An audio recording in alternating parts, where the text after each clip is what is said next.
Hai semua, Assalamualaikum. Dalam video kali ini, cikgu akan berkongsi tentang matematik tingkatan 1, bab 4 nisbah, kadar dan kadaran, melibatkan subtopik 4.4 nisbah, kadar dan kadaran.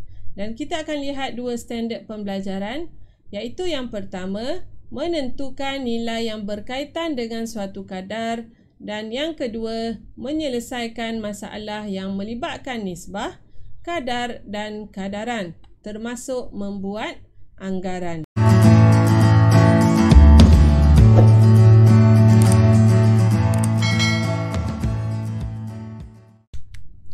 Dalam perbincangan kali ini, cikgu akan fokuskan untuk menentukan nilai yang berkaitan dengan suatu kadar, dan kita akan bincangkan soalan latih diri 4.4C muka surat 90 dalam buku teks. Jadi kamu pun boleh rujuk buku teks. Okey. Untuk menyelesaikan masalah yang berkaitan dengan kadar, kita ada 3 kaedah, iaitu kaedah unitari, kaedah pendaraban silang dan juga kaedah kadaran. Jadi kamu boleh guna salah satu kaedah lah. Okey. Jadi kita mulakan dengan soalan yang pertama. Okay, seseorang yang melakukan senaman berjalan dapat membakar 2.9 kalori per minit. Berapakah kalori tenaga yang akan dibakar jika dia berjalan 20 minit? Okey, yang ni diberi dalam bentuk 2.9. Okey, 2.9 kalori per minit. Per minit tu maksudnya untuk 1 minit.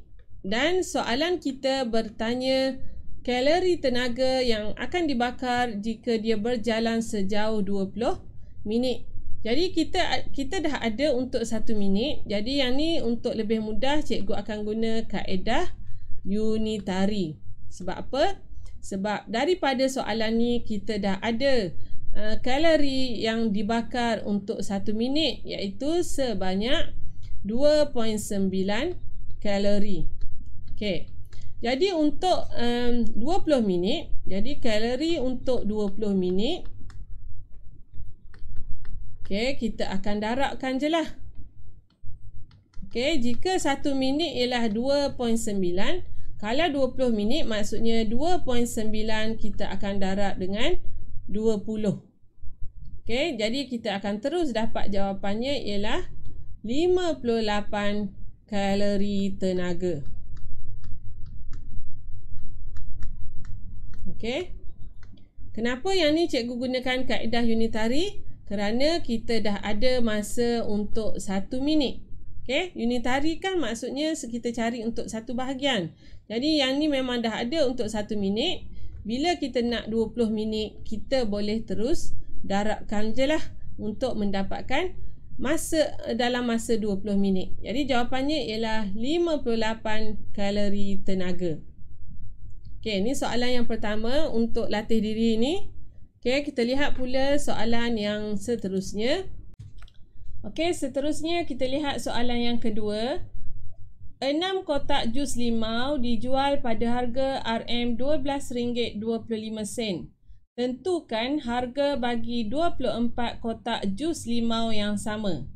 Okey, tadi yang pertama cikgu guna kaedah unitari. Okey, katakan yang kedua ni cikgu nak guna kaedah kadaran. Okey. Jadi, bila kita nak guna kaedah kadaran, yang pertama sekali kita mesti tulis dalam bentuk kadaran lah. Iaitu, okey, 6 kotak per dengan RM12.25. Okey, samakan dengan harga bagi 24 kotak jus limau yang sama. Jadi bahagian atas kita tulis 24 kotak. Okey, kita perkan dengan bahagian bawah ni ialah harga yang kita nak cari. Kita tak tahu nilai dia. Jadi katakan cikgu gantikan dengan X. Okey. Untuk kaedah kadaran, maksudnya awak mesti kaitkan kadar yang pertama kaitkan dengan kadar yang kedua. Kerana kaedah kadaran menggunakan konsep setara. Jadi 6 kamu perlu fikirkan darab atau bahagi nombor apa untuk menghasilkan 24. Jadi 6 kita akan darab dengan 4 untuk mendapatkan 24. Jadi bila guna konsep kadaran, yang atas kita darab 4, jadi yang bawah pun kita akan darab nombor yang sama kerana kedua-dua kadar ini ialah setara. Jadi di sini kita akan dapat nilai X di mana X sama dengan X sama dengan RM RM12.25 darab dengan 4. Boleh faham ya? Kita darab dengan 4. RM12.25 kita darab 4, kita akan dapat nilai X, iaitu harga bagi 24 kotak jus limau yang sama. Jadi kita akan dapat X sama dengan, kita darabkanlah, RM12.25 kita darab dengan 4, jadi kita akan dapat RM49. Dan bila kita dah dapat nilai X, jangan lupa untuk tulis semula, iaitu harga bagi 24 kotak limau, kotak jus limau, jus limau ialah RM49. Lepas kita dah dapat jawapan, pastikan awak tulis semula dalam bentuk ayat untuk menyatakan jawapan awak. Jangan tinggal macam ni saja. Mesti ditulis dalam bentuk ayat. Ni adalah contoh yang kedua menggunakan kaedah kadaran. Soalan yang ketiga, Anis menggunakan 8 cawan tepung untuk membuat 60 keping biskut susu mentega pada hari Isnin. Pada hari Selasa, Anis ingin membuat 15 keping biskut. Jika kadar penggunaan tepung tidak berubah, maksudnya di sini dia setaralah, berapa cawan tepung yang perlu digunakannya. Katakan yang ni cikgu nak guna kaedah pendaraban silang. Kaedah pendaraban silang. Boleh je nak guna unitari. Tapi cikgu nak tunjuk pendaraban silang. Jadi kita akan tulis 8 cawan kita perkan dengan 60 keping. Kita akan tulis dalam bentuk kadaran dulu. Jadi maklumat satu lagi yang kita ada ialah 15 keping. 15 keping. Jadi kalau kita nak guna konsep pendaraban silang, yang ni awak kena ganti X lah, nilai yang kita tak tahu. Seterusnya kita akan darabkan. Yang ni darab yang ni, yang ni darab ni. Jadi untuk unit ni kita buanglah. Kita akan dapat 8 darab 15. 8 darab dengan 15 sama dengan X darab 60. Untuk dapatkan X sahaja, yang darab ni kita akan alih ke sini, iaitu kita akan dapat bahagi. Jadi 8 darab 15 bahagi dengan 60. Jadi kita selesaikan di sini, kita akan dapat X sama dengan X sama dengan 2, iaitu 2 cawan. Jadi kita perlu tulis semula berapa cawan tepung yang perlu digunakan. Jadi 2 cawan tepung perlu digunakan.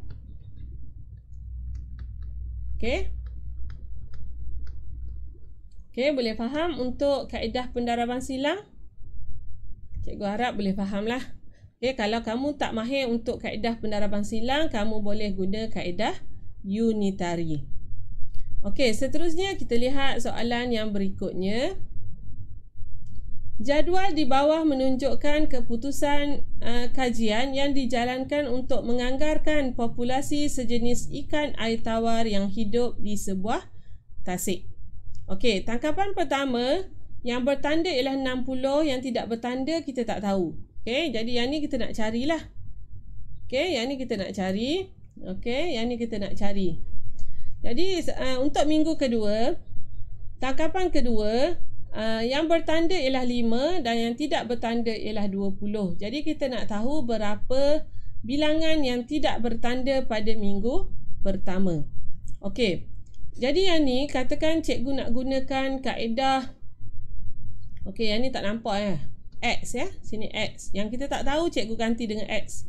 Katakan yang ni cikgu nak gunakan kaedah pendaraban silang juga, cikgu akan tulis 60. Okey, 60 ni cikgu akan per dengan yang tidak bertanda. Okey, yang bertanda per dengan yang tidak bertanda sama dengan 5 per 20. Okey, dan kita akan lakukan pendaraban silang. Okey, pendaraban silang macam ni. Jadi kita akan dapat 60 darab 20 sama dengan 5 darab X. Okey, boleh? Jadi kita nak X sahaja. Okey, darab di sini kita akan alihkan ke kiri menjadi bahagi. Jadi 60 darab 20 kita bahagi dengan 5. Okey, sama dengan X. Jadi di sini kalau kita kira, kita akan dapat X sama dengan, okey, 60 darab 20 bahagi 5. Jadi kita akan dapat 240 ekor ikan. Okey, jadi kita tulis semula ikan tidak bertanda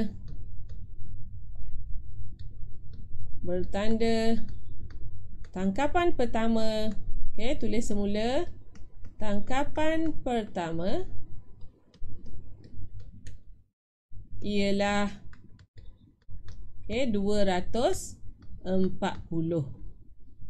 Okey, boleh faham? Kita guna konsep kadaran.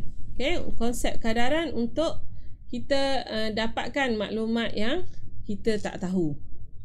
Okey. Jadi seterusnya kita lihat pula soalan penyelesaian masalah yang seterusnya, iaitu soalan yang kedua. Okey, yang ni ialah soalan latih diri 4.4D. Yang tadi soalan pertama, ni ialah soalan yang kedua. Okey, soalannya, satu pasukan bola sepak bermain 28 pertandingan dan memenangi 4 perlawanan.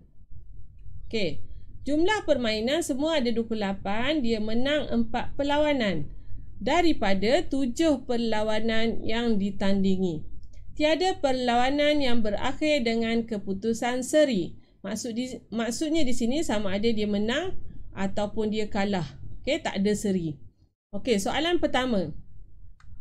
Berapa kalikah pasukan bola sepak ini mengalami kekalahan? Okey, kamu fahamkan daripada ayatnya, dalam setiap 7 perlawanan, 4 perlawanan ialah menang. Okey, bermaksud di sini kamu boleh cari untuk pasukan ini mengalami kekalahan. Jadi di sini kita tulis dalam bentuk kadaran. Okey, 4 menang. Okey, dalam 7 pertandingan. Okey, kita buat satu persatulah. Okey, bila 4 menang dalam 7 pertandingan, ini bermaksud 3 kalah. Okey, daripada 7 pertandingan. Okey, ada 2 benda di sini. Yang pertama ialah yang menang dan yang kedua ialah yang kalah. Okey, jadi dia nak bermain sebanyak 28 perlawanan. Jadi berapa kali pasukan ini mengalami kekalahan? Jadi bila kalah, kita akan ambil yang kalah lah. Okey, nisbah yang kalah. Jadi kita akan buat 3 kalah. Okey, 3 kalah per dengan 7 pertandingan sama dengan, okey, semua jumlah pertandingan ada 28. Okey, jadi yang ni 28.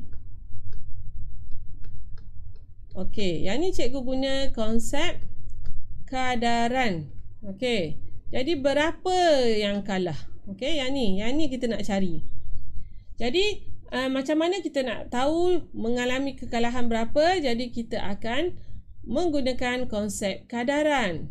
Jadi kita bandingkan 7 dengan 28. Jadi konsep kadaran, okey, 7 darab 4 sama dengan 28. Maksudnya 3 ni kita akan darab juga dengan 4. Boleh faham?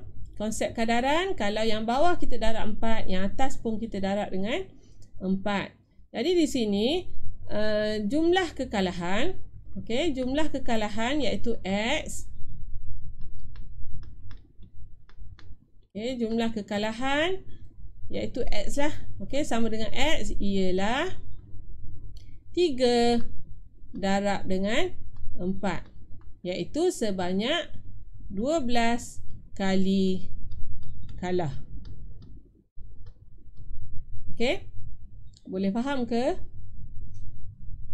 Okey, penyelesaian masalah ni soalan dia agak panjang, tapi kalau kamu perhatikan, keluarkan maklumat satu persatu, kamu akan boleh jawab dengan baik.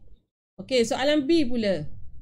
Hitung nisbah menang kalah pasukan bola sepak ini. Okey, soalan B ni agak mudah. Kita dah tahu tadi menangnya ialah 4, kalahnya ialah 3. Jadi kita terus boleh tulis dalam bentuk nisbah. Dia nak dalam bentuk nisbah kan? Menang kepada kalah sama dengan 4 kali menang, 3 kali kalah. 4 kepada 3. Kita terus boleh tulis jawapan macam tu. Dan soalan yang terakhir, soalan C. Jika trend ini berlanjutan, anggarkan bilangan kekalahan yang akan dialami pasukan bola sepak itu setelah mereka menang 20 perlawanan. Okey, menang 20. Okey, menang 20. Jadi kita guna konsep nisbah di sini. Okey, M kepada K, 4 kepada 3. Dan dia bagi maklumat menang 20. Okey, menangnya 20. Jadi berapa kali kalah? Okey, jadi yang ni kita boleh guna kaedah unitari je lah. Iaitu 4 bahagian sama dengan 20. Okey, jadi 1 bahagian sama dengan 20 per 4, iaitu 1 bahagian sama dengan 5. Jadi berapa kali kalah? Ni, kalahnya kita ada berapa bahagian? Kalah kita ada 3 bahagian. Okey, dah tak muat. Jadi cikgu tulis sini ya. Kalah sama dengan 3 kita darab dengan 1 bahagiannya tadi 5. Jadi anggaran kekalahan ialah sebanyak 15 kali kekalahan. Okey, jadi cikgu harap kamu boleh menyelesaikan masalah yang melibatkan nisbah, kadar dan kadaran dengan baik. Bila diberi soalan yang panjang, tulis dahulu sama ada dalam bentuk kadaran ataupun dalam bentuk nisbah berdasarkan soalan yang diberi. Jadi kalau ada apa-apa persoalan, bolehlah kamu tulis di ruangan komen. Berminat dengan video-video yang cikgu kongsikan? Jangan lupa untuk like, share, komen serta subscribe. Terima kasih.